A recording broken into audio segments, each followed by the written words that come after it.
মোদী আৰু হিমন্ত চৰকাৰে গ্ৰহণ কৰা ৬ জনগোষ্ঠীৰ জাতিকৰণৰ বিৰুদ্ধে এপছুৰ নেতৃত্বত বৃহৎ প্ৰতিবাদী সমদল। এসময়ৰ ৫০ অসমৰ বড়ো জনগোষ্ঠীৰ ৰাইজৰ দাবী আজিও অসম্পূৰ্ণ নেকি? বিষয়টো ৰাজনৈতিক, সামাজিক তথা অৰ্থনৈতিকভাৱে অতি তাৎপৰ্যপূৰ্ণ। মন কৰিবলগীয়া বিষয় যে বড়ো জনগোষ্ঠীৰ জনগণৰ BTAD চুক্তি, BTC চুক্তি আৰু BTR চুক্তিও আজিৰ সময়ৰ বড়ো জনগোষ্ঠীৰ ৰাইজৰ ভাৰতীয় সাংবিধানিকভাৱে এটা জনগোষ্ঠীয় তিনিটাকৈ চুক্তি লাভ কৰাৰ পিছত এইবাৰৰ অসম বিধানসভাৰ ৬ জনগোষ্ঠীৰ জনজাতিকৰণৰ মন্ত্ৰী গোটৰ প্ৰতিবেদন অখিল গগৈলৈ অসমৰ জনজাতি অৰ্থাৎ বড়ো জনগোষ্ঠীৰ জাতীয় সংগঠন বড়ো ছাত্ৰ সন্থা চমুকৈ এপছুৱে এই বিধেয়কৰ বিৰুদ্ধে প্ৰতিবাদ কৰাৰ কাৰণ কি? উল্লেখযোগ্য যে উত্তৰ পূৰ্বাঞ্চলৰ আন ৰাজ্যসমূহৰ জনজাতি আৰু ৰাজ্যৰ সমানুপাতে বড়ো জনগোষ্ঠীয় সাংবিধানিক প্ৰাপ্য অধিকাৰ পাই আছে। ইফালে বিজেপি নেতৃত্বাধীন মিত্ৰজোঁট কেন্দ্ৰীয় ৰাজ্য চৰকাৰে আগন্তুক ২০২৬ চনৰ অসম বিধানসভা নিৰ্বাচনৰ বৈতৰণি পাৰ হোৱাৰ বাবে একমাত্ৰ ভোটৰ স্বাৰ্থ ততাতৈয়াকৈ শেষবাৰৰ বাবে হিমন্ত চৰকাৰে ৬ জনগোষ্ঠীৰ প্ৰস্তাৱত জনজাতিকৰণৰ অধ্যাদেশখন অসম বিধানসভাই নিশ্চয় অনুমোদন জনাব। পিছে ৰজাঘৰৰ উক্ত সিদ্ধান্তৰ বিৰুদ্ধে আজি পশ্চিম অসম তথা BTC প্ৰধান হাগ্ৰামা মহিলাৰীৰ ৰাজ্যৰ ৰাজধানী কোকৰাঝাৰ জিলাৰ চহৰত অৱস্থিত বড়োফা শিশু উদ্যানৰ পৰা ৬ জনগোষ্ঠীৰ জনজাতিকৰণৰ বিৰুদ্ধাচৰণ কৰি এক বৃহৎ টৰ্চলাইট শোভাযাত্ৰা বাহিৰ কৰি চৰকাৰৰ বিৰুদ্ধে আন্দোলনৰ কাৰ্যসূচী গ্ৰহণ কৰে আৰু উক্ত কাৰ্যসূচীত ৰাভা, গাৰো আদিকে ধৰি মুঠ ১২টা জনজাতি গোষ্ঠীৰ ৰাইজে অংশগ্ৰহণ কৰি প্ৰতিবাদ সাব্যস্ত কৰে। একেদৰে তামুলপুৰ জিলাতো মটঙা চকৰ পৰা লেহৰাম বড়ো খেলপথাৰলৈ জোৰ সমদল বাহিৰ কৰি এপছুৰ কেন্দ্ৰীয় সভাপতি দীপেন বড়োৱে হিমন্ত চৰকাৰৰ বিৰুদ্ধে সহস্ৰাধিক নেতা আৰু ৰাইজে প্ৰতিবাদ সাব্যস্ত কৰে। এতিয়া মোদী আৰু হিমন্ত চৰকাৰে অসম বিধানসভা নিৰ্বাচনৰ প্ৰাক্ষণত গ্ৰহণ কৰা ৬ জনগোষ্ঠীৰ জনজাতিকৰণৰ সিদ্ধান্তই অৱশেষত ভাতৃঘাতী সংঘৰ্ষৰ সৃষ্টি কৰিব নেকি? এয়া ৰাজনৈতিক আৰু সামাজিকভাৱে অতিকে তাৎপৰ্য বহন কৰিছে।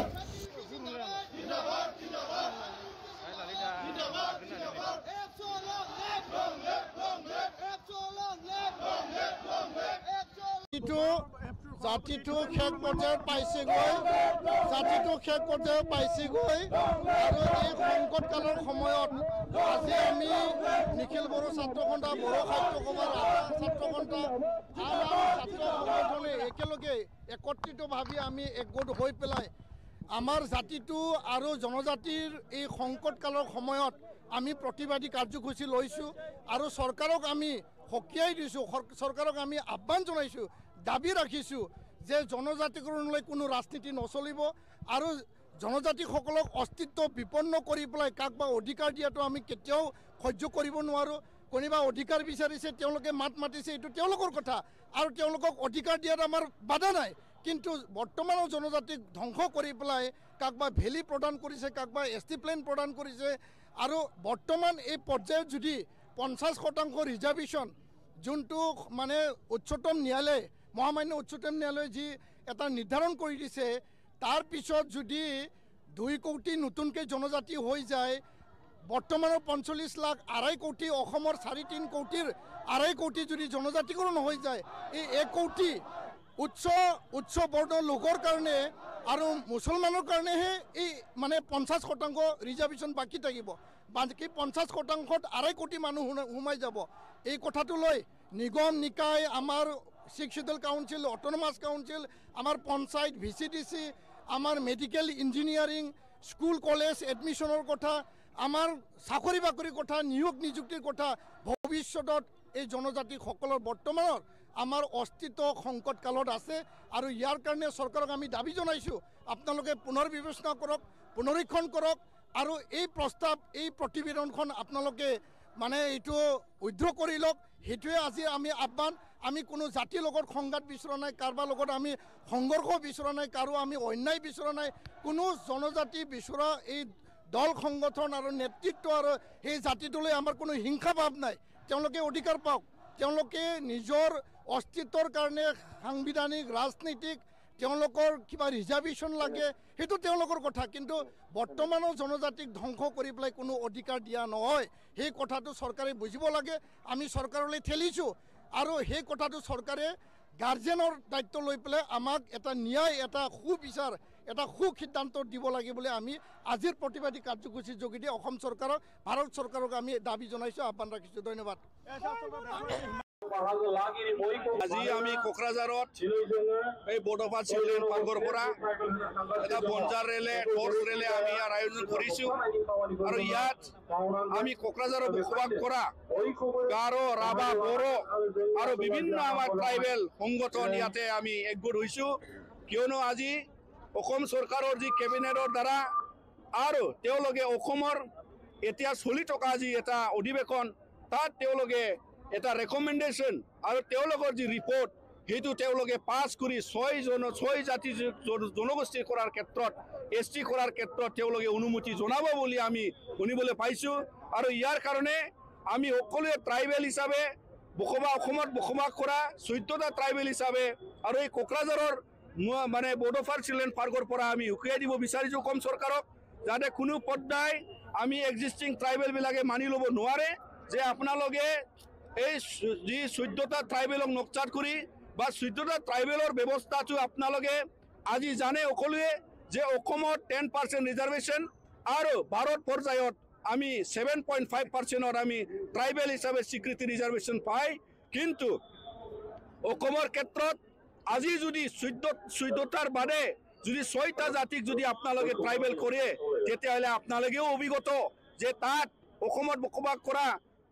খাৰ মানে পপুলেশ্যনটো কিমান বেছি আজি 6 জাতীয় যদি জনগোষ্ঠী হয় ST হয় তেতিয়াহ'লে তেওঁলোকে 1.5 কোটিৰ পৰা 2 কোটিলৈকে তেওঁলোকে ইয়াত ডেমোগ্ৰাফিকেলি পপুলাছ আৰু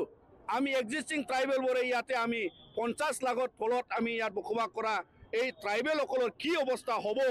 আজি ৰিজাৰ্ভেশ্যনৰ ক্ষেত্ৰত চাকৰিৰ ক্ষেত্ৰত শিক্ষাধিকাৰ ক্ষেত্ৰত আৰু বিভিন্ন আজি ভাৰত পৰ্যায়ত এই যে কম্পিটিশ্যনৰ যুগত আৰু ৰাজনীতি অধিকাৰৰ ক্ষেত্ৰত মাটি বাৰীৰ অধিকাৰৰ ক্ষেত্ৰত ট্ৰাইবেল বেলেঞ্চ ব্লকৰ ক্ষেত্ৰত আপোনালোকে আজি